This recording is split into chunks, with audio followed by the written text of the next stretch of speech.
Et voilà, l'invité est déjà avec nous sur ce plateau. Comme annoncé, c'est une femme.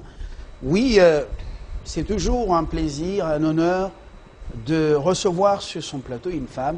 Nous voulons qu'elle soit nombreuse dans tous les domaines où elles émergent. Mamissa Batangou. Bonjour. Bonjour, monsieur Fabien. Nous sommes en direct. C'est un honneur de vous avoir sur ce plateau. Vous êtes médecin, donc un diplômé en médecine de l'université de Kinshasa, Xilvaniam, et vous êtes certifié également en génétique, et vous êtes chercheur au centre de recherche pharmaceutique ou pharmacologique? Pharmaceutique de l'Ouosi. Pharmaceutique de l'Ouosi. L'Ouosi au Congo central, c'est à côté de Kinshasa ici. Vous voyez sur ces tables, dans la Covid, validé. On peut maintenant, justement, le prendre. Vous avez reçu le quitus. D'abord, la première réaction, c'est purement congolais, des solutions congolaises aux problèmes du monde. Quelle a été votre réaction après avoir après avoir eu ce quitus? Nous avons trouvé une satisfaction pleine parce que dans les démarches requises pour la reconnaissance d'un médicament, en partant des protocoles et tout ce qu'on peut avoir, c'est la fin qui justifie les moyens. C'est-à-dire que pharmacologiquement, le produit s'est défendu comme il le fallait et il y a eu des consciences tranquilles. Et voilà comment, en ce jour, le Manacovid se retrouve validé, c'est-à-dire que le Manacovid a reçu, depuis le 24 novembre, l'autorisation de mise sur le marché. Après avoir suivi tout le cursus scientifique normal. D'accord, alors ce matin on parlait de votre père, Batangou. Il a été à l'honneur pendant les 5 questions. On a repris cette interview lorsque le produit a été lancé. Ça a pris du temps là, ça vous donnait des inquiétudes déjà? Non, le temps c'était un temps qui était étalé dans le sens des démarches. Je vous ai parlé au début qu'il y avait toute une procédure à suivre parce que d'abord il faut une autorisation temporaire pour les utilisations, il faut procéder aux différentes assurances au niveau de la SONAS qui protège à la fois les soignants et les soignés. Et en fin de compte, il fallait qu'il y ait une désignation d'un comité d'éthique, le comité d'éthique qui devait faire ses investigations de façon privée pour nous rejoindre dans nos observations cliniques du départ. Parce que nous avons confié ce que nous avons vu et le pharmacien a mis au point le produit dans les normes requises, parce que vous avez tout à l'heure parlé du pharmacien Étienne Flaubert Batangou-Mpessa, qui est maître en analyse pharmaceutique et en contrôle des médicaments, ainsi que pharmacie industrie de l'Université de Montréal, après être passé par l'Université de Lovanium de la faculté de pharmacie. Et c'est dans ses compétences d'être en mesure d'élaborer un médicament et dans les normes requises selon son art. Comme on le dit, le pharmacien et le père des pharmaciens, c'est Galien, selon la transformation octroyée par Galien. Et nous voilà au point où, après être passé par les essais cliniques devaient être chapeautés par un comité d'éthique qui a été désigné, reconnu par le ministère de la Santé publique. Il y a les démarches qui devaient être faites. Et en fin de compte, nous avons gardé silence pour voir les résultats que le comité d'éthique était en train de nous présenter après avoir fait les investigations, soigné les patients. Il y a eu des protocoles de volontariat. Donc le patient, on ne peut pas s'imposer, demander au patient de livrer le secret médical, mais il y a des patients volontaires. On a eu pratiquement 300 patients parce qu'on a soigné au-delà, mais il y a 300 patients qui se sont montrés volontaires, qui ont signé ce protocole d'accord qui consiste à étaler les résultats des patients, la démarche ainsi que l'identité du patient, parce que normalement dans la déontologie médicale nous couvrons ça. Mais en rapport avec les essais cliniques, cela peut être livré, c'est notoire, pour plus de fiabilité sur le plan éthique, et nous voici avec des résultats concluants, nous en sommes fiers. Et nous remercions également tous ceux qui ont participé, de loin ou de près, parce que quand vous dites cette attente, on n'était pas seul à attendre, c'est tout le monde qui attendait. Il y a certains qui avaient perdu même espoir, qui croyaient que c'était... on a entendu dire des fake news et tout ça, mais pendant ce temps, on travaillait. Parce qu'avant le Manacovid, il y a eu le Manadiar et le Manalaria aussi. Donc c'est un centre de recherche qui existe il y a 40 ans déjà. 40 ans de recherche dans notre pays avec justement un impact aussi en dehors de nos frontières, surtout concernant le traitement du palu. Nous revenons à Mana-Covid. Quelle est la particularité? Nous ne parlons pas d'autres protocoles qui attendent aussi les quitus, mais quelle est la particularité par rapport à la chloroquine qui a des effets secondaires pas très bien quand même, beaucoup d'inquiétudes. Il y a des patients qui se plaignent. Alors, quelle est la particularité de Mana-Covid? C'est une question qui me tient à conduire à systématiser au fait la réponse que vous attendez. Je prendrai quelques brèches. En parlant de la particularité de Mana-Covid par rapport au chloroquine, scientifiquement parlant, pour ce qui est du mécanisme d'action, le Mana-Covid a des récepteurs différents de ceux de la chloroquine. Donc, ce sont des récepteurs qui permettent au fait de bloquer l'entrée du virus pour ne pas permettre au virus de continuer son cycle viral. Donc, le virus est appelé à ne pas accéder à la cellule hôte et il y a la quercétine et certains éléments qui détruisent également la membrane virale. Et pour ce qui est de la particularité du point de vue thérapeutique, le Mana-Covid est un antigrippal. Donc, il y a plusieurs affections grippales fébriles qui peuvent agir, c'est-à-dire des infections causées par la grippe et certains virus. C'est un antiviral parce que dans le mécanisme d'action où certains éléments peuvent être révélés, c'est à la fois un antioxydant, ce qui n'est pas le cas pour la chloroquine. C'est un antiviral, c'est aussi un antibactérien et ça booste l'immunité. Ça booste l'immunité contre et c'est un antitussif aussi contre la toux, contre la fièvre, contre l'action virale. Et ça a des mécanismes avec des sites d'action différents par rapport à la chloroquine. La chloroquine qui fait subir des mutations génétiques qui ont été prouvées il y a des années, c'était même retiré du marché. Bon, entre parenthèses, je n'entre pas dans les détails, vous êtes mieux placés, les consciences tranquilles sont en train d'analyser. Et il y a beaucoup d'effets secondaires au niveau de la chloroquine, ce qui n'est pas le cas Quels sont, au niveau du Mana-Covid. Pour rafraîchir la mémoire des téléspectateurs, et nous aussi, quels sont les effets secondaires de la chloroquine avant d'arriver à Mana-Covid? Bon, nous parlons du Mana-Covid. Quand vous parlez de la chloroquine, il y a certains patients qui présentent du point de vue de la biodisponibilité parce qu'elle est différente d'un individu à l'autre. C'est-à-dire qu'il y a des prédispositions liées à la disponibilité cellulaire d'un individu à un autre. Oui. Chez certaines personnes, ça a vraiment des effets allergiques. C'est vraiment allergène de par la constitution et c'est un produit synthétique. Vous n'êtes pas sans ignorer les conséquences qui s'étalent à long terme avec les produits synthétiques, ce qui est un danger chez la femme enceinte. Par contre, le Mana-Covid est constitué des extraits naturels, des extraits qui ont déjà été testés à l'avance et nous avons vu en longueur de temps, nous sommes affichés sur le marché depuis très longtemps et dans le monde de la santé scientifique, le Manalaria dont vous avez parlé.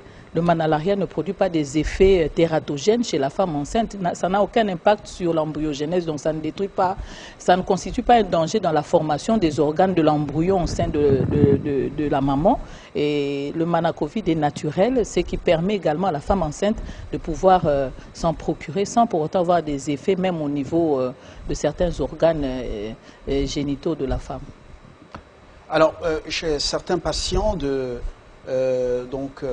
qui souffrent de Covid-19, il y en a qui se plaignent, par exemple, de l'essoufflement, poitrine bloquée, ainsi de suite. Est-ce que ça s'explique Oui, ça s'explique parce cliniquement? Ça s'explique, merci beaucoup, parce que c'est vraiment là où les Romains s'empoignèrent. Vous n'êtes pas sans ignorer aujourd'hui, actuellement, avec l'évolution des recherches, que le corona... Et la plupart des patients placés sous la chloroquine ont ces plaintes-là. Merci beaucoup. On écoute un peu les gens, et surtout quand j'ai annoncé que je vous recevais, j'ai eu assez des réactions sur la toile. Merci. Si vous pouvez me permettre de terminer et d'atterrir pour une bonne compréhension pour ceux qui nous suivent. Dans le Mana-Covid, il y a des éléments, des extraits naturels anti-inflammatoires. Anti-inflammatoires, automatiquement anti-agrégats. Le coronavirus de lui-même n'a pas une réaction au niveau intense sur le plan pulmonaire. Il y a dans le biotope intestinal de l'humain, c'est-à-dire dans la flore intestinale, un germe, une bactérie qui répond au nom du Provétella. Cette Provétella, en simulance avec le coronavirus, provoque une réaction de migration au niveau des poumons, des vaisseaux pulmonaires, ce qui entraîne une coagulation, une CIVD, une coagulation intravasculaire disséminée. Et c'est cette coagulation qui est à la base des blocages des différentes voies respiratoires, c'est ce qui trouble, ce qui provoque ces voies respiratoires, d'où le danger pour les respirateurs et les aspirateurs. Par contre, la chloroquine n'a pas des effets anti-inflammatoires. C'est comme ça qu'on associe ça des fois avec un peu d'aspirine, vitamine C. On essaie un peu de voir un peu le tout, chercher un antibiotique d'interférence nucléaire pour agir. Oui. Mais le Manacovid est complet en soi. Et voilà. Maintenant, vous dites, ce matin, quand on parlait avec notre reporter qui était à la cérémonie de lancement de produits, il leur a été remis un produit et quelqu'un de l'équipe de reporters a essayé. Évidemment, il nous disait je dois prendre par prévention, et quand il a pris, il a eu problème d'une petite diarrhée. Est-ce que c'est parmi les effets? Ça dépend de ce qu'il avait dans son biotope intestinal, parce que nous avons dit que le Manacovid a un pouvoir antibactérien très large, et quand il y a la présence des lévures, ça pourrait s'expliquer aussi. Donc on peut faire une diarrhée de convenance, c'est-à-dire une diarrhée pour laquelle on a une attitude expectative. C'est une diarrhée salvatrice au fait d'évacuation, c'est fort possible, mais parmi les effets, comme on pourrait le dire, les effets non désirés pour le Manacovid, qui est un avantage aussi pour le patient, c'est stimuler l'appétit. Donc l'appétit devient très intense. Ça dépend aussi de ce qu'il a pris. Est-ce qu'il n'a pas associé avec certains aliments qui ont accéléré le tractus digestif intestinal? Alors, comment se présente la cure? Bon, je ne suis pas du domaine, mais prescription médicale pour un patient déjà exposé à cette situation, qu'est-ce qu'il doit prendre en termes de la portion curative? À titre curatif, il faudrait voir les symptômes que le patient présente. Nous allons au maximum juste à 3 cuillerées, 3 fois par jour. 3 fois 3 cuillerées par jour. Matin, midi, soir. Ça, c'est pour les cas où il y a des symptômes de façon extrême qui ont présenté en finition la pathologie en termes terminal aussi. Mais dans le cadre préventif, personnellement, moi, je suis toujours en contact avec les patients qui sont atteints et je dois vous l'avouer, nous sommes aussi formidablement épatés de voir les effets plus ou moins prolongés, pour ne pas parler de vaccins. Les éléments qui se trouvent dans le Manacovid permettent de ne plus faire l'infection à long terme. Parce que le facteur qui rend de façon notoire le terrain plus dangereux, c'est le Provété, qui est facilement combattu, qui disparaît avec le Manacovid, qui avait ses effets antibactériens très larges. Donc c'est déjà un élément qui écarte, qui met à l'abri les patients pour éviter les troubles respiratoires. Et au moindre contact, parce que vous pouvez encore être réinfecté, mais le problème, l'avantage, c'est que vous n'allez plus présenter des symptômes très graves avec le Manacovid. Je pense que je vous ai suffisamment répondu, ou si vous avez certaines inquiétudes, je suis... Alors, 2 fois par jour ou 3 fois, en combien de jours? Ça, c'est à titre curatif. À titre préventif, on peut prendre une grosse cuillerée à soupe matin-soir. 2 jours, ça suffit. Et moi, pour essayer d'enfreindre l'incubation à 14 jours, je me suis fixé un calendrier, le 10 du mois, le 20 et le 30, je prends une cuillerée à soupe matin, une cuillerée à soupe le soir, et même quand je suis en contact avec les patients, je suis à l'abri.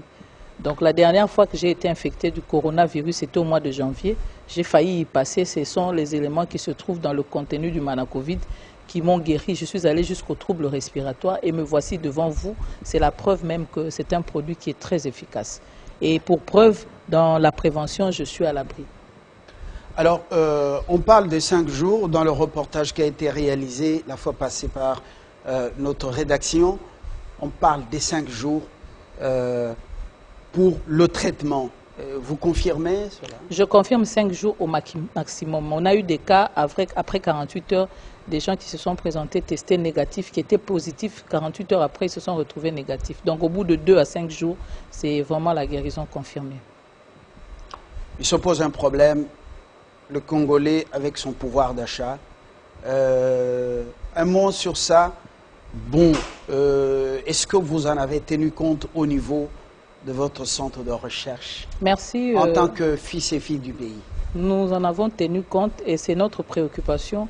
Nous nous y attelons parce que il y a certaines histoires pour lesquelles on ne devrait pas porter un marteau, mais du moins sur le plan scientifique, nous avons fait les essais cliniques sans pour autant être financés et nous atterrissons avec certaines réalités qui sont d'ordre financier.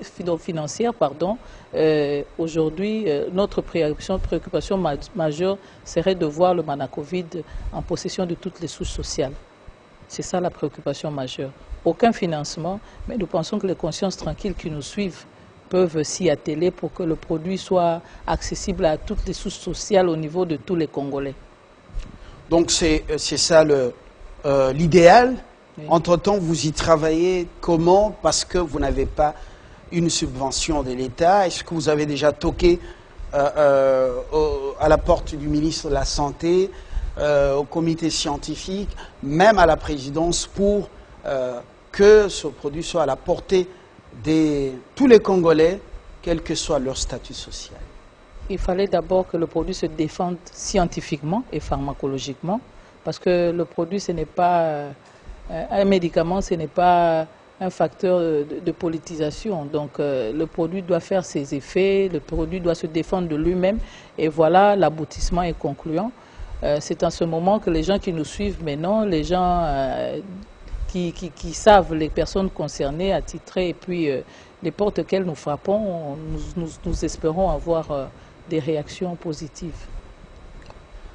Alors pour revenir un peu, parce que vous êtes médecin et chercheur, le Manacovid, c'est le fruit de recherche que vous avez amorcé depuis la déclaration de ce virus ou de cette pandémie, ou ça datait depuis longtemps? Une maladie, une pandémie, ce n'est pas comme un habit qui est à la mode. On fait une confection directe, non. Depuis les années 1986, le pharmacien Étienne Flaubert Batang-Mpessa, qui est le promoteur du centre de recherche pharmaceutique de Louose, CERPEL en sigle, avait fait de nombreuses publications sur la quercétine. La quercétine et beaucoup de flavonols qui ont des effets antiviraux. Nous y travaillons déjà et vous n'êtes pas censé ignorer que le coronavirus, ce n'est pas une nouveauté. Depuis 2002, le SRAS s'est présenté en Chine, ça fait 18 ans. Pour les chercheurs avisés, on a toujours une oreille, on a toujours un regard sur les secrets de la mise au point de certains éléments qui peuvent contribuer positivement à la santé, parce que nous sommes des outils de la santé dans notre préoccupation. Quand vous nous appelez chercheurs, c'est qu'il faut avoir les oreilles grandes ouvertes, les yeux ouverts, et le résultat est tel que nous avons vu autrefois. Et ceux qui nous ont précédés, personnellement, un coup de chapeau au pharmacien Étienne Flaubert Batang-Mpessa. C'est vraiment mon mentor. Il a stimulé le sens, le goût de la recherche. C'est aujourd'hui le pharmacien qui met au point le Manacovid. Nous sommes assistants de recherche. En tant que directeur de recherche et président du conseil d'administration, sa préoccupation majeure, c'est toujours de jeter un regard vers tout ce qui tourmente la santé. Et ce n'est pas, peut-être pour vous c'est une nouveauté, mais nous y avons déjà braqué nos yeux depuis toujours sur le coronavirus. Lorsqu'une personne testée positive a suivi le traitement en 5 jours, les résultats séduisants, il reprend et le test, le test pour vérifier s'avère négatif à la fin du traitement. Est-ce qu'elle peut également être un danger public par rapport aux personnes qu'elle côtoie, à son environnement? Est-ce qu'elle peut également retomber, rechuter par exemple? Réchuter avec le Manacovid, jusque-là, nous n'avons pas vu. Quand une personne a respecté sa cure et cette personne est exemptée de la fameuse bactérie intestinale qui constitue un élément péjoratif de la pathologie du Covid-19, ce sont des gens qui sont plus ou moins à l'abri, mais par conscience, nous invitons toujours les personnes à respecter les mesures barrières et ces personnes à essayer de ne pas être un élément de légèreté pour aider les autres à ne pas faire attention à eux. Parce qu'aujourd'hui, on peut bien dire, parler du coronavirus, mais le premier traitement, parler du Manacovid, le premier traitement d'abord, il est comportemental. Il faudrait une certaine prise de conscience. Les gens doivent apprendre à se protéger. Et il y a certaines habitudes que nous devons laisser. Nous voyons des gens qui mangent dans une même assiette. La solidarité africaine, il y a certains éléments qui ne passent pas ailleurs, qui existent ici. Nous devons également innover dans le domaine de la prévention du comportement, chercher à demander aux gens, les mamans qui sont dans des restaurants, malais ou à consort, à bien nettoyer leur cuillère, parce que dans la salive et tout ce que vous voyez, il peut y avoir des particules qui peuvent également être des éléments qui peuvent encore plonger la société dans un danger inouï. Les gens doivent se protéger. Les gens doivent respecter ce que le ministère de la Santé est en train de lancer sur le plan des mesures préventives. Et vous-même, chercheur médecin, votre masque, oui, mon masque est là. Je vous ai dit que je suis toujours en prévention à 10 jours extrêmes pour éviter l'incubation de 14 jours. Voilà. Depuis que j'en ai souffert au mois de janvier, j'ai plus souffert du Covid-19, alors que je suis en contact permanent avec des malades qui toussent aussi. Mais j'ai mon masque. Il faut savoir se protéger. Vaut mieux prévenir que guérir. Mais à titre préventif, le Manacovid que vous voyez a des effets directs sur le virus. Il délabre la membrane cytoplasmique du virus, donc le virus a une difficulté pour continuer à vivre. Il empêche aussi le cycle viral à continuer dans la cellule hôte. Donc nous avons l'effet préventif et curatif sur le plan du mécanisme d'action. Pour ce qui est du contenu, nous avons parlé des effets antioxydants, anti-inflammatoires, antiviraux, antibactériens. Dans les effets antioxydants, ça booste l'immunité. Et il y a certaines substances qui captent les substances toxiques. Ça peut être un antipoison aussi. Donc, nous avons entendu parler sur Top Congo, une personne en train de dire « Melaka manalaria bixi ». Non, le Manacovid, c'est un renforcement des éléments. Les antipaludéens, bien sûr, mais quand vous prenez ça sans avoir pris le Manacovid, vous n'êtes pas à l'abri du Prévoté, la bactérie intestinale. Donc, chaque produit a ses effets, chaque produit a sa raison d'être, et le Manacovid est là, c'est un produit naturel 100% efficace. Alors on a fini cette interview, j'ai épuisé pratiquement les préoccupations que j'avais. Vous allez parler, pour clôturer en lingala, vous adresser aux frères et sœurs congolais et à tous ceux qui ont choisi le Congo comme leur seconde patrie, et au besoin, un contact, c'est très important. C'est pas tous les jours qu'on vous a sur ce plateau, hyper occupé. Regardez cette caméra. Un message en lingala. En tout cas, balandi télé 50 na tango bozo de landa biso to sengi biso bino ya yambo. Merci mingi po botiki mignon so bozo kolanda. En tout cas, faut boye bako komitia na mutu ke corona ezali. Eza lisekite po batu mususu tozomona bazokosa maladi wana eza lisekite nga na belaki na nga na kufa na janvier kisi ezali Manacovid mais bazokebisa bino nano eloko aliboso po maladi elongwa malamu il faut komi batela zala na masque na yo po batu mususu tozoyoka non masque wana tokosana ngo eloko te bo mi batela boye bakomi lengela koliaka na ba groupe wana baso ezokita eloko tango ozoyeba kosala kosokola maboko na yo komi batela koyeba kotia distance et kozala eloko malamu. En tout cas, mboka na biso ezanda mboka kopambwama nzamba za bolingo totondi ka na ba minerete totondi pe na bato mayele totondi lisusu na ba ressources floristiques donc matiti ya ndenge na ndenge parce que Manacovid bozo mona Congo ekoki ko produire ndenge pharmacien Etienne Flaubert batango pe sa maître en sciences pharmaceutiques alobaki o asala manadiar manalaria alobi tozana bomengo na matiti na biso ebele tokoko bimisa ba tonne na ba tonne ya ba biloko ekoko sa Manacovid pesa richesse pour na ba congolais. En tout cas na kumisi nzambe naza fier d'être congolaise, naza fier naza nesengo toza nesengo mboka na biso tolo tatola makambo kitoko po na mboka na biso eza mboka kopambwama. En tout cas merci mingi na bino, merci pe na équipe mobimba ndenge boza na sepeli makasi. Merci docteur. Alors vous comprenez, médecin formé à l'université de Kinshasa, également certifié en génétique, il est chercheur à ce grand centre d'un Congolais, le centre de recherche pharmaceutique de l'UOSI dans le Congo central. Manacovid est là, c'est la solution congolaise à cette pandémie. Vous avez compris, avec beaucoup de clarté, nous avons besoin de la vie et de faire beaucoup de choses pour le Congo. Et voilà. On ne fait pas la publicité pour le médicament, nous nous abstenons de le faire. Voilà. Un contact, parce que je ne veux pas que les gens me dérangent. Mon contact, c'est le 089 99 99 312. 089 99 99 312. De préférence, faites un message. Au cas où vous ratez l'appel, on pourra vous rejoindre pour vos préoccupations. Mais nous sommes très ravis. Et il y a un aspect que vous avez souligné pour dire que le Manacovid est là, on ne fait pas la publicité d'un médicament. Nous ne venons pas faire la publicité, nous venons informer la population que le Manacovid a déjà son autorisation de mise sur le marché, sur votre invitation. C'est moi qui vous ai invité. C'était laborieux, avec un programme aussi très full. Merci d'avoir accepté de venir ce matin. Je vous en prie. C'est Télé 50 qui vous a invité. Nous en sommes fiers parce que de nombreux téléspectateurs suivent ces médias et ils doivent avoir de l'édification ce matin. Tout est dit. Je tenais à vous remercier, à remercier toute l'équipe de Télé 50. Merci beaucoup. Alors, merci. Nous avons fini avec l'invité de ce matin, Mamissa Batangou. Elle est diplômée en médecine, certifiée en génétique. Elle est chercheur au centre de recherche pharmaceutique de Luozi dans le Congo central. Elle est la fille du chercheur Batangou que vous avez suivi ce matin, qui était aussi victime, donc frappée par Covid et qui est en bonne santé, elle aussi. Très bonne journée, beaucoup d'espoir, beaucoup de vigueur. C'est encore possible. Au revoir.